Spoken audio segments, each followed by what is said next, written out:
My husband, Mark, was God's greatest gift to me. He said that he had been feeling poorly since about 2 o'clock that afternoon. So I asked Mark to just close his eyes and just rest and go to sleep because they were bloodshot and red. And he said, I don't want to close my eyes. And I said, why? He said, because I don't think I'm going to wake up. I was grieving her death before she died because I could see such a real decline. And I knew it was going to come, and I knew there would not be anything I could do about it. And I cried a lot. When my mom called me, I heard on the other side of the phone unearthly wailing and howls. Daddy killed himself, Daddy killed himself. And it didn't register. Daddy? Daddy who? My father killed himself? What?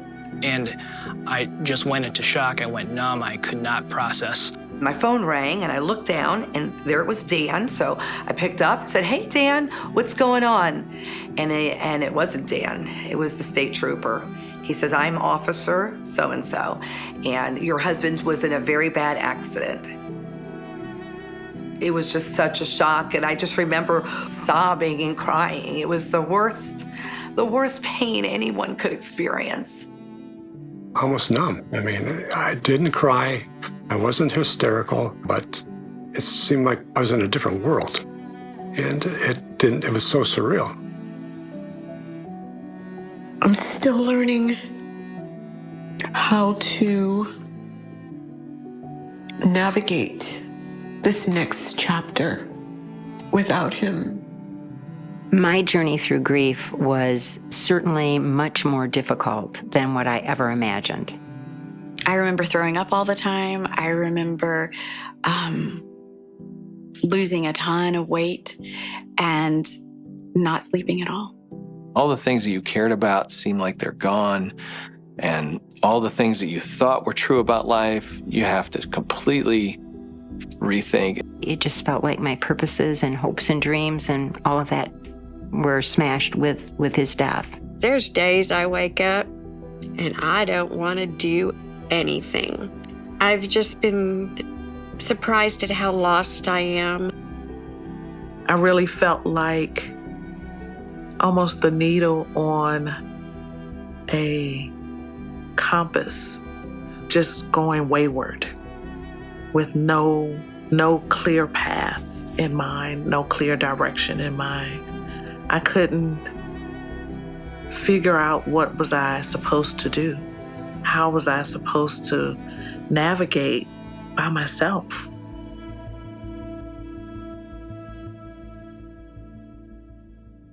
Can you relate to these testimonies? Are you dealing with shock, confusion, and a lack of clear direction for life right now? Do you feel like the person on a busy highway who suddenly realizes, I'm lost? Everyone else seems to know where they're going and how to get there. But for you, life's different now, and you don't know which way to turn. If you can relate to this, you're not alone. After the death of a loved one, shock and confusion are very common reactions.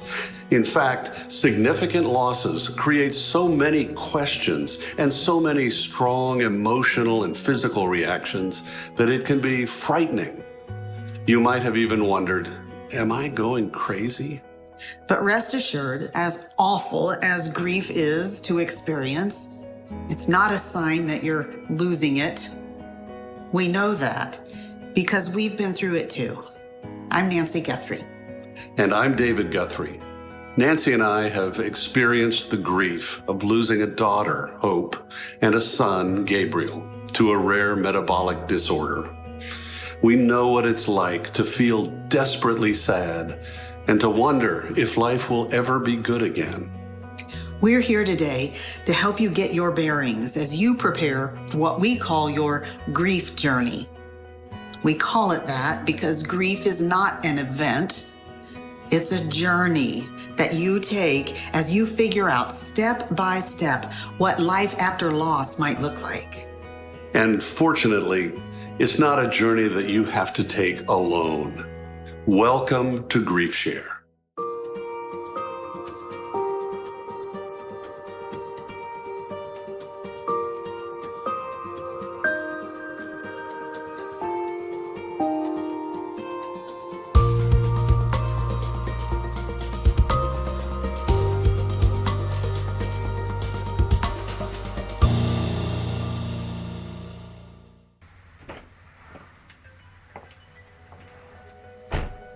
Because there are so many ways grief might affect you, it's helpful to have some directions as to how you proceed on your journey, sort of like a map.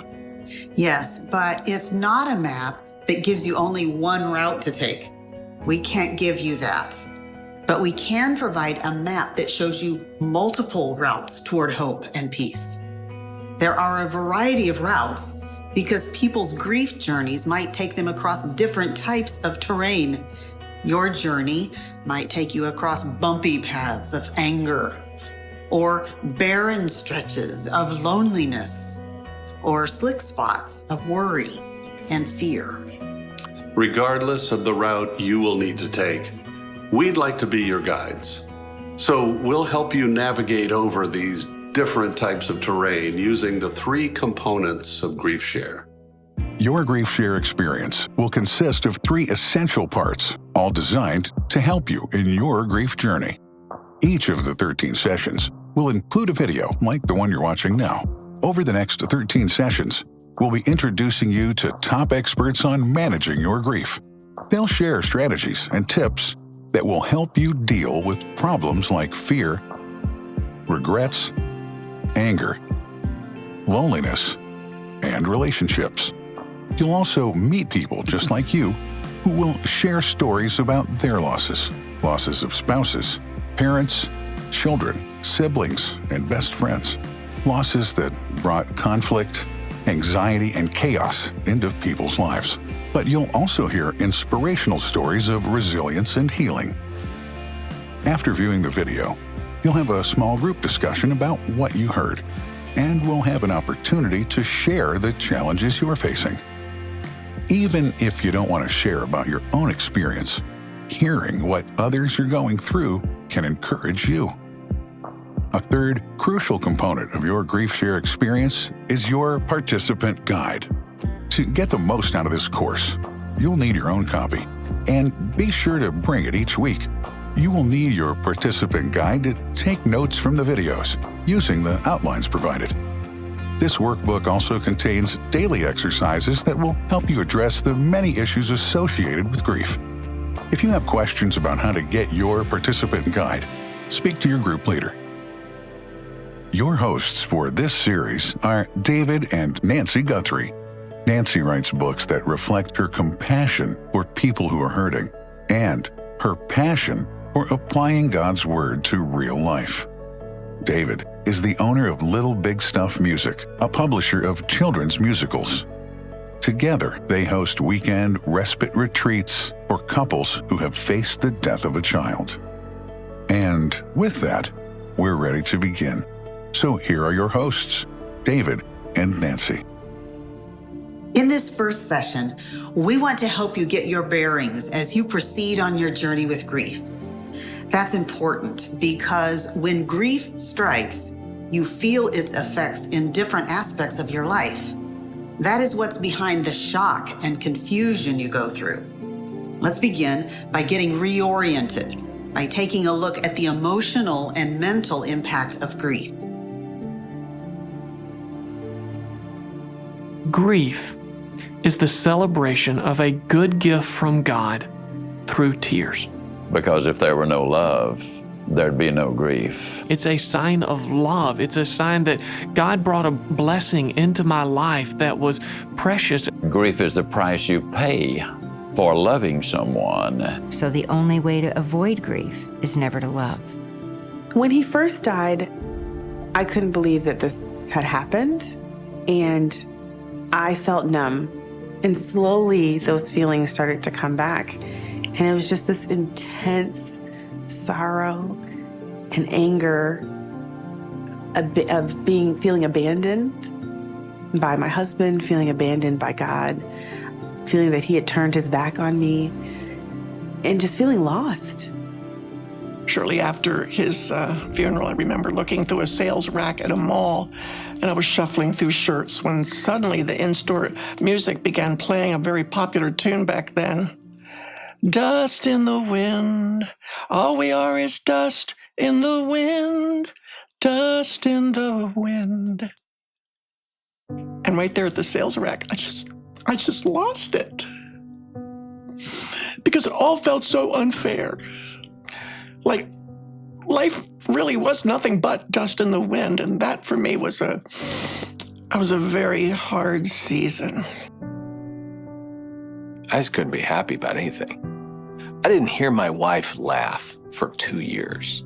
And the meaninglessness for me was, well, what difference does it make? What's this all about? And who cares that I was in ministry? And that doesn't matter anymore. Like, it just, everything is in question now.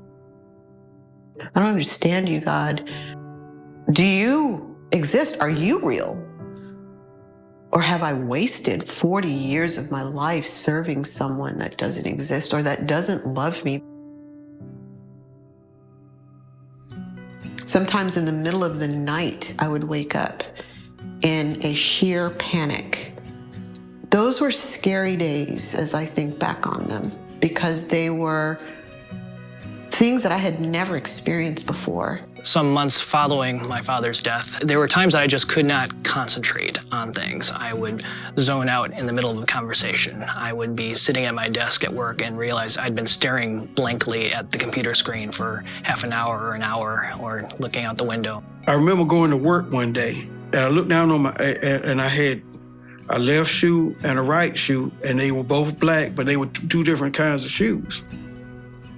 And I'm like, what in the world was I thinking? And I thought, man, am I losing it? The mental fog, especially in the beginning, was terrible. I mean, I couldn't think. I remember driving to work one day, and the entire dashboard of my car looked blurry. I thought, oh no, is this grief attacking my eyes now? What's going wrong? Well, I realized I had forgotten my glasses. I left them at home. The word fog would be a great word, because your inability to concentrate because you're singularly focused on this one thing, yet there are other things that still have to be done. So you're in a fog, things are cloudy, and you don't have clarity because everything has been now defined by this one reality that you're facing. And that's why, especially with spouses, we recommend that they, if at all possible, not make any major decisions like about the house or finances, at least for the first year. For some grievers, the most surprising effects of grief on their lives are the physical and social effects. Even though I didn't want to get out of bed every morning, I just wanted to sleep, that I knew I needed to feed my children, I needed to get up, I needed to look at them and smile at them. But my heart hurt, and sometimes after I did that, I would just lay right back down on the sofa. I remember my muscles feeling very weighty, almost like someone had put 10 wet blankets on my body, and that I couldn't even lift my arms or legs. It's like you're trying to swim with weights on your ankles, you know, it's a lot more work.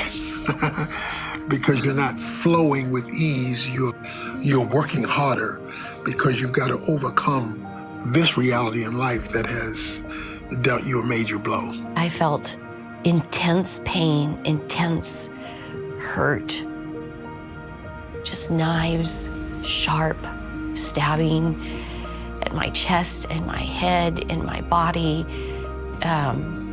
It was excruciating.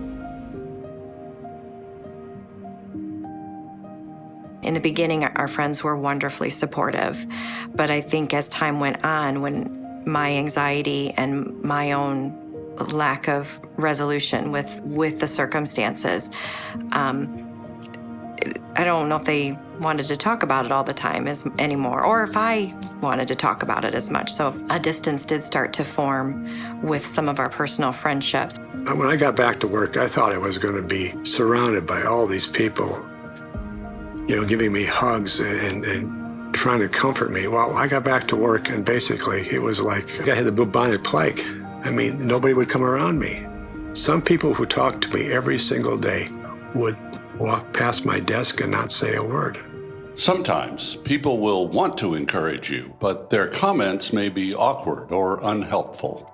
There were people who came the day that Mark died and in the days that followed that wanted to help by offering scripture like, grief endures for a night, but joy comes in the morning. And I would want to just shake them and say, you don't understand what happens with a person who has suffered this kind of loss. It's not an easy fix. I remember people saying to me, "Oh, I'm so glad you're here. I think that means you're over it." And over it became this phrase I could not stand, because people would say, "Oh, you'll get over it soon." And you don't get over the death of your child ever. And so it seemed like it was this thing that you needed to put past you. And then other people would say to me, "Oh, you're doing so well with this." I have some other friends, and after their child died or somebody died, that's all they wanted to talk about. They just lived in their grief, and you are doing so well. So then I didn't have permission to actually grieve, because all of a sudden now I was on this pedestal and they had decided what good grief looked like, and I was doing it. At Myron's funeral, a woman came through and she said, "Well," she said, "at least you won't have to potty train him." And I thought, oh, dear lady, I potty train 10 2-year-olds if I could have my son back. I had someone tell me, "You're young, you'll marry again. What doesn't kill you makes you stronger." This sort of motivational sound bites, whether it is Hallmark card style or Bible verse style, to kind of get you through this, as though this were some sort of motivational business seminar that I was going through instead of the loss of my husband. And there were others who would say, "I wish you would just be the person that you were before." And I would say, I'm never going to be the person I was before. My whole life has changed.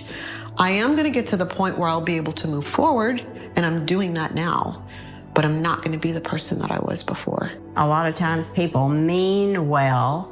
I've probably been in those shoes myself when I said something that somebody else perceived to be insensitive, not because I meant to be, but because you don't understand and you're just trying to be helpful.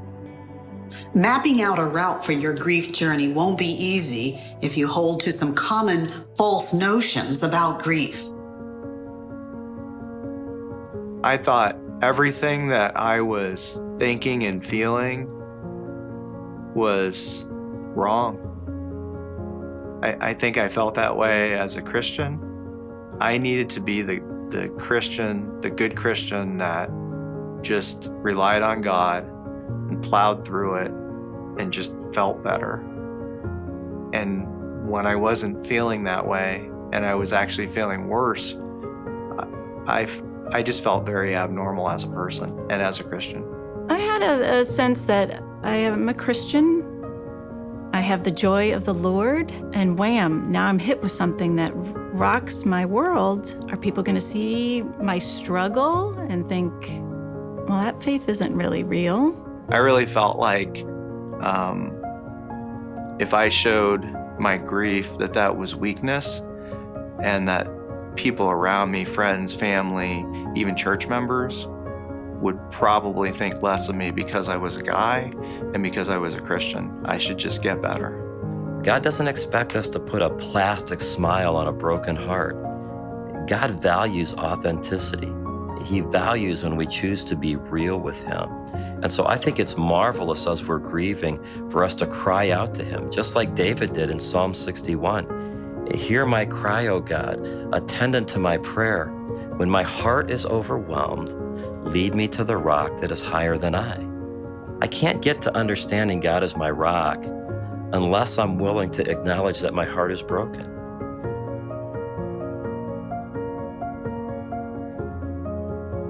My experience as a pastor is that everybody grieves differently. It feels like there ought to be a right way for something that is this important. There's no manual. There's no instruction sheet. You're going to do grief in a way that fits and suits you.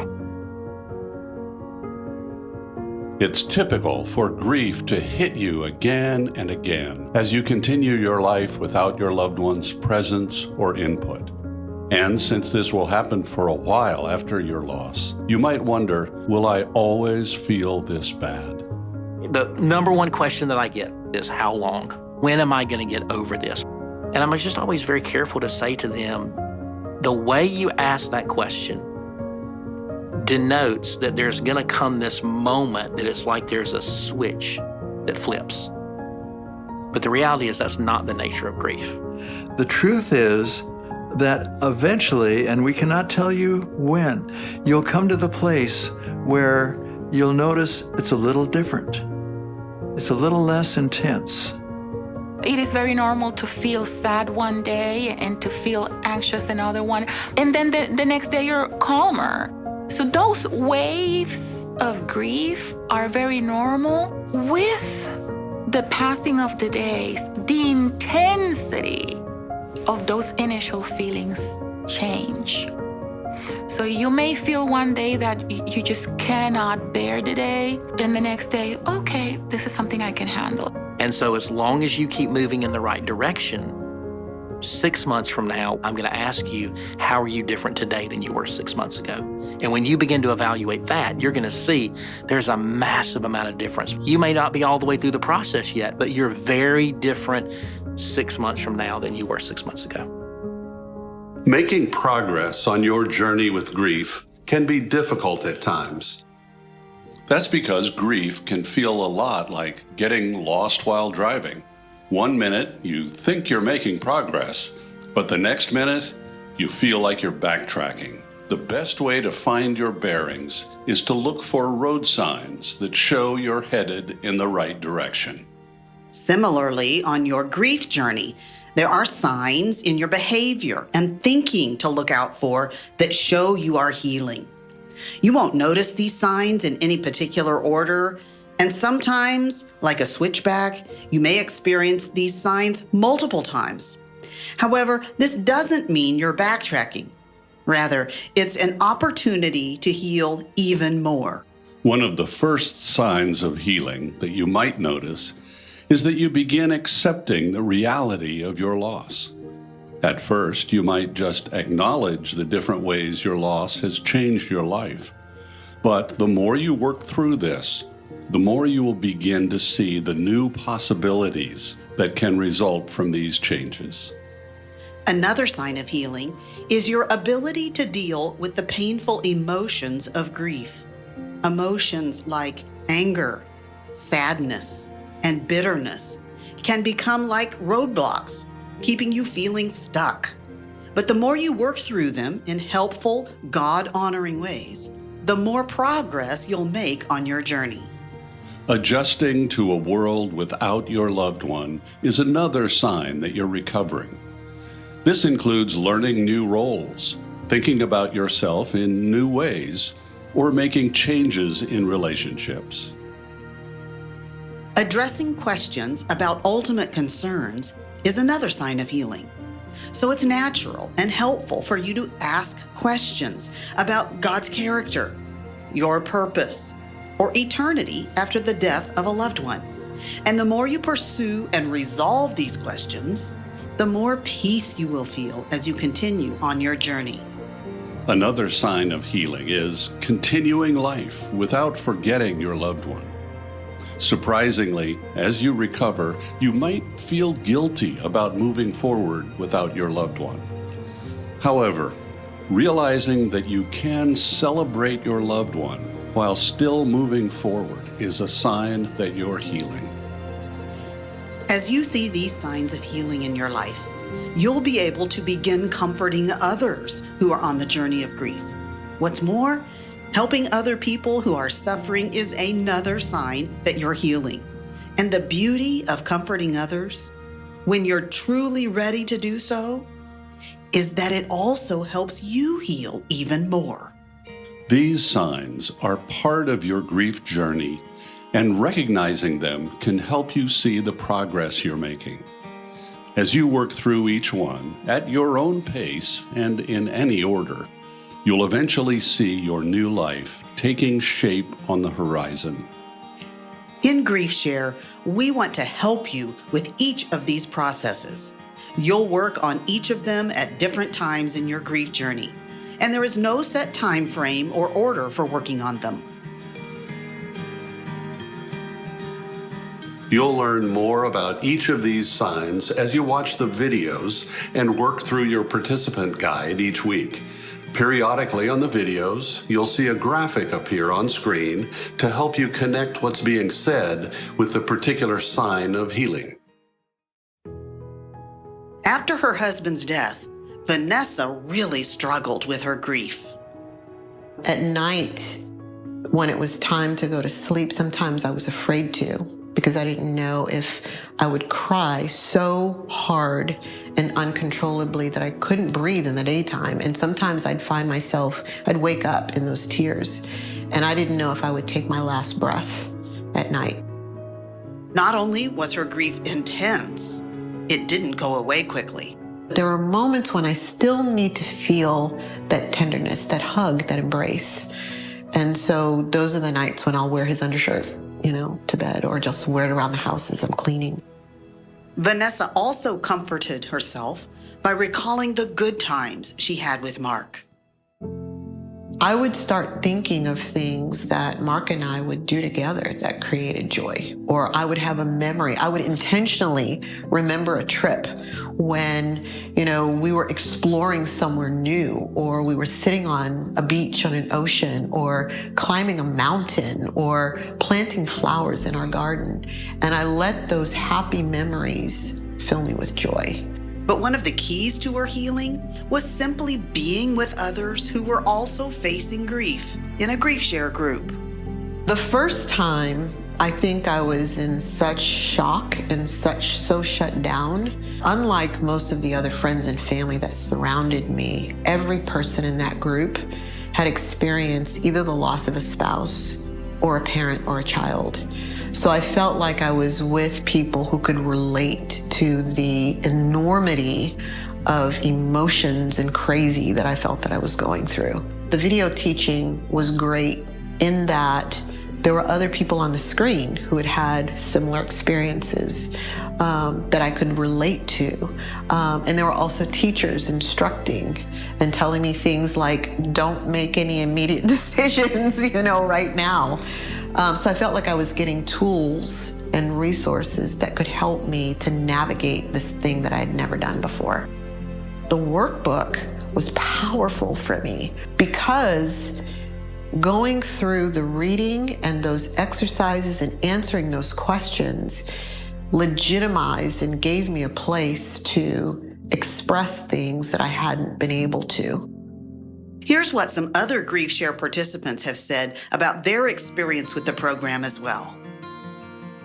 Hearing other people going through the same things or thinking the same things or scared about the same things as me, that was really comforting, that I wasn't a weirdo. We're all in this together. Other people had gone before. If they could survive, I could survive. And then as the 13 weeks evolved, you ended up getting some very practical tips. As I worked through the Grief Share workbook, it always gave me something new about my grief to dig into because I wasn't sure how I was handling it. I was able to ask myself and do self-reflection to see how was I handling this, or even how could I then talk about this topic with my children. Grief Share will transform your life. Perhaps joining us today wasn't easy for you, but we're encouraged that you did make the effort to be a part of this group. And we trust that what we've shared so far has helped you see that it is possible to navigate through the rough terrain of grief. We know you have a lot more questions about this journey, and we have so much more to share with you. This Grief Share group will meet for another 12 sessions. We believe that participating in the full program can help you make significant progress on your journey. But if joining us for all those sessions doesn't sound feasible for you right now, we understand. So here's a suggestion. Come for at least 3 sessions. That way, you'll have a much better idea of what Grief Share has to offer before you make a final decision. Looking for ongoing encouragement while attending Grief Share? Be sure to log in to griefshare.org to receive daily emails with thoughtful ideas on how to continue progressing on your grief journey. You'll find practical tips and suggestions to help you prepare for the next step in your journey. Visit griefshare.org to sign up today. We now describe it as we were all drowning in an ocean in the middle of a storm. It was too close, too personal, too confusing, too messy.